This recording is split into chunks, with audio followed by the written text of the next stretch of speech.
రామంతపూర్ కృష్ణాష్టమి వేడుకల్లో ఐదుగురు మృతి చెందారు. మరో నలుగురు పరిస్థితి విషమంగా ఉంది. ప్రస్తుతం మనతో పాటు మల్కాజ్గిరి ఏసీపీ చక్రపాణి సార్ ఉన్నారు. సార్, ఎప్పుడు జరిగింది ఈ ఘటన, ఇలా జరిగింది?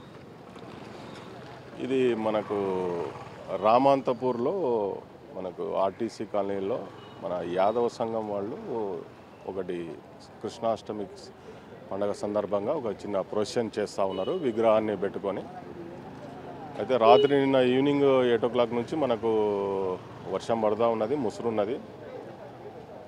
అయితే అందులో ప్రొసెషన్లో భాగంగా ఎండ్ పాయింట్కి వచ్చిన తర్వాత కొద్దిగా జీపు ఏదైతే జీప్తో లాగుతూ ఉన్నారో ఆ జీప్ కొద్దిగా ట్రబుల్ ఇచ్చినందువల్ల జీపును పక్కన పెట్టేసి అందరు కలిసి చేతులతో నెట్టుతూ ఉన్నారు.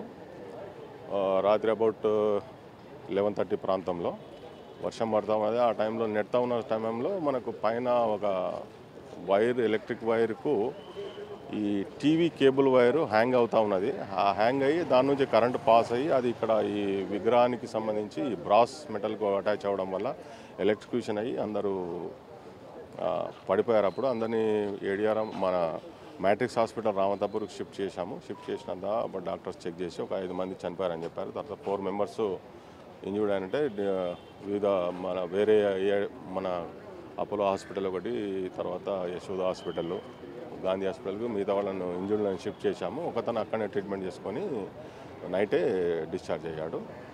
ఈరోజు ఇక్కడ పోస్ట్మార్టం నిమిత్తం గాంధీ హాస్పిటల్కి వచ్చాము. చేసిన తర్వాత పోస్ట్మార్టం అయిన తర్వాత వాళ్ళ బంధువులకు అప్పగించేసాము. ఇది ఆల్రెడీ కేసు కూడా రిజిస్టర్ చేశాము. ఘటన జరిగినటువంటి టైంలో ఎంతమంది ఉన్నారు అక్కడ? అక్కడ దాదాపుగా ఒక 30-35 members ఉంటారు.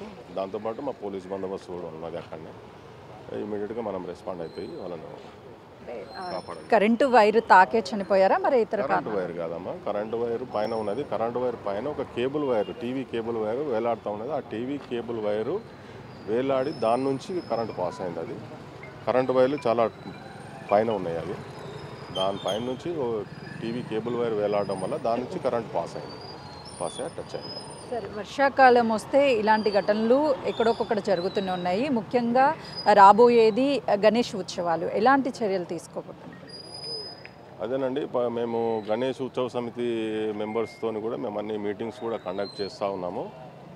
ఈ వర్షాకాలంలో ఈ గణేష్ మండపాలలో, తర్వాత ఈ ప్రొసెషన్స్ టైంలో, విగ్రహాన్ని పెట్టే టైంలో కానీ, విగ్రహాలు తీసేసి 11 daysకి మనము తీసిన తర్వాత శోభాయాత్రలో కానీ ఎలాంటి ఇబ్బందులు జరగకుండా మేము ఎలక్ట్రికల్ దీని ఏదైనా ప్రాబ్లం ఉంటే మేము అందరికీ ఇంటిమేషన్ ఇవ్వమని చెప్పాము కన్సర్న్ డిపార్ట్మెంట్కు. అదర్వైజ్ వాళ్ళు కొంచెం ఏదైనా ఉన్నా కూడా మాకు కూడా ఇస్తే మేము కోఆర్డినేట్ చేసి అదేమైనా ఇబ్బందులు ఉంటే మేము అన్నీ కంప్లీట్ చేస్తామని కూడా చెప్పాము. వాళ్ళకి అన్ని సూచనలు కూడా ఇవ్వడం జరుగుతుంది. ముఖ్యంగా ఈ వర్షాకాలం కాబట్టి మనకు మండపాల్లో కూడా ఈ నాణ్యమైన ఈ కరెంటు వైర్స్ యూజ్ చేసి కనెక్షన్ తీసుకోమని చెప్పేసి కూడా సూచనలు ఇవ్వడం జరుగుతూ ఉన్నది. అది మేము అష్యూర్ చేసి చేసుకుంటాం. ట్రీట్మెంట్ పొందుతున్నటువంటి నలుగురిలో ఒకరు మృతి చెందారు అని వార్తలు వినిపిస్తున్నాయి, వాస్తవమేనా?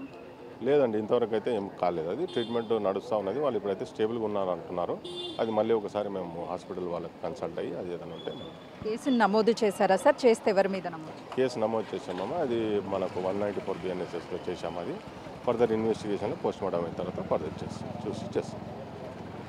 రామంతపూర్లో జరిగినటువంటి ఘటనలో ఇప్పటికే 5గురు మృతి చెందారు, మరొకరు మృతి చెందారని చెప్పేసి మనకు అందుతున్నటువంటి సమాచారం. దాని మీద ఇంకా ఎలాంటి క్లారిటీ లేదు అని చెప్తున్నారు. ఇప్పటికే కేసుని నమోదు చేసాం, ఫర్దర్గా ఇన్వెస్టిగేషన్ చేస్తాము అని చెప్పేసి మల్కాజ్గిరి ఏసీపీ చక్రపాణి చెప్తున్నారు. కెమెరామెన్ శ్రీకాంత్తో సుజాత, గాంధీ హాస్పిటల్.